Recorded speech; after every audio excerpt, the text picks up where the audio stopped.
Hi guys, it's me again, Jeline. So for today's video guys, i-share ko sa inyo kung paano ko ginawa yung Ferrero bouquet with satin flower. So as you can see, yung set of Ferrero natin is 24 pieces and kinakat ko yung pinaglagyan niya para maging base para hindi na tayo bumili dun sa sa orange up ng yung pinapasok yung Ferrero tas naka-stick.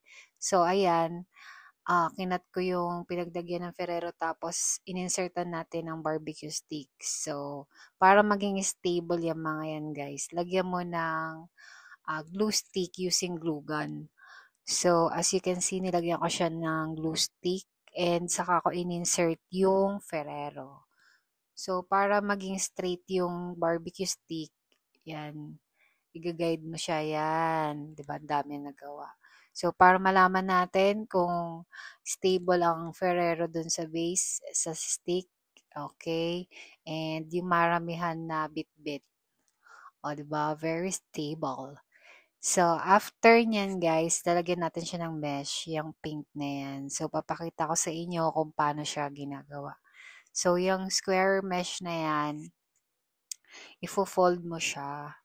Tapos, pagka-fold mo, kukuha ka ng isang Ferrero na nasa stick na. Tapos, hindi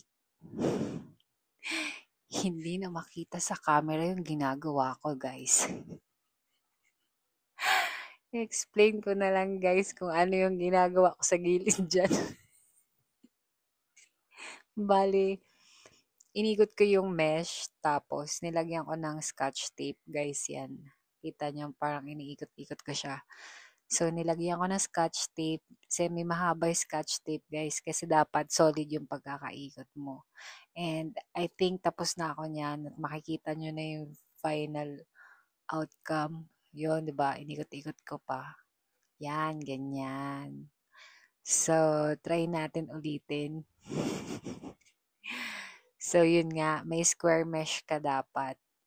Bali yung mesh na yan, square mesh na yan, tinansya ko lang yan. Tapos, ifo-fold mo ng hindi straight fold, medyo pa diagonal para hindi may design. Tapos, kumuha ulit ako ng Ferrero, 'di ba, na nasa stick.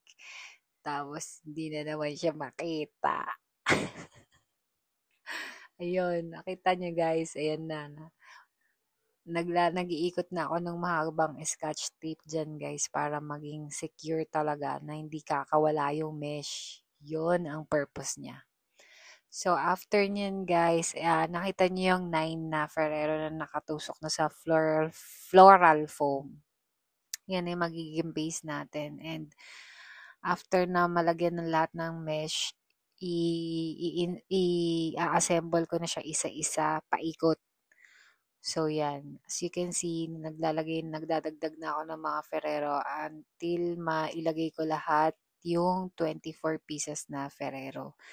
Tapos, aside dyan, meron pa nakapaikot na satin flower dyan. Hindi ko na na-videoan yan, guys. Pero, makikita nyo naman yung pinaka-outcome niya. And, tada! Ito na nga yung ating inassemble na Ferrero with satin bouquet. I hope you like it, guys. See ya!